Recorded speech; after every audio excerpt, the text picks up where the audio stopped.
Hi friends, welcome to T2B live. Latest cinema updates కోసం, box office reports కోసం మా official app ను download చేసుకోండి. ఏ చిన్న అప్డేట్ ను మిస్ అవ్వకూడదు అనుకుంటే బెల్ ఐకాన్ ని ప్రెస్ చేయండి. రంగస్థలం సినిమాతో ఆల్ టైమ్ నాన్ బాహుబలి రికార్డుల మోత మోగించిన mega power star Ram Charan ఇప్పుడు వినయ విధేయ రామతో బాక్సాఫీస్ దగ్గర భారీ ఎత్తున ప్రేక్షకుల ముందుకు సంక్రాంతి బరిలో నిలుస్తున్న విషయం తెలిసిందే.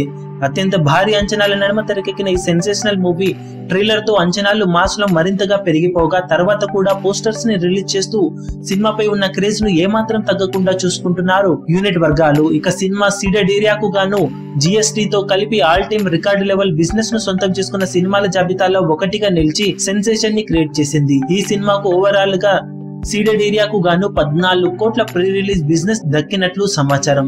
ఇది టాలీవుడ్ హిస్టరీలో one of the biggest rates లో ఒకటిగా చెప్పుకోవచ్చు. ఇక రంగస్థలం సినిమాతో ఇక్కడ ఆల్ టైమ్ రికార్డులను నమోదు చేస్తూ 17.52 కోట్ల షేర్ ను లాంగ్ రన్ లో అందుకొని రికార్డు నెలకొల్పిన విషయం తెలిసిందే.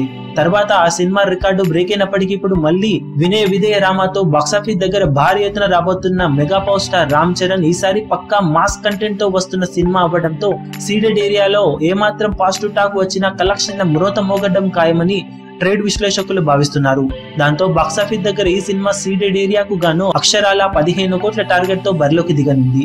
మిగిలిన సినిమాల రేట్లు కూడా భారీగానే ఉన్నప్పటికీ పోటీలో ఇంత రేటు దక్కించుకుండటం విశేషమని చెప్పాలి. మరి సినిమా ఎంతవరకు సీడెడ్ ఏరియాలో అనుకున్న లక్ష్యాన్ని అందుకుంటుందో లేదో చూడాలి. మీరేమనుకుంటున్నారో కింద కమెంట్ సెక్షన్ లో చెప్పండి.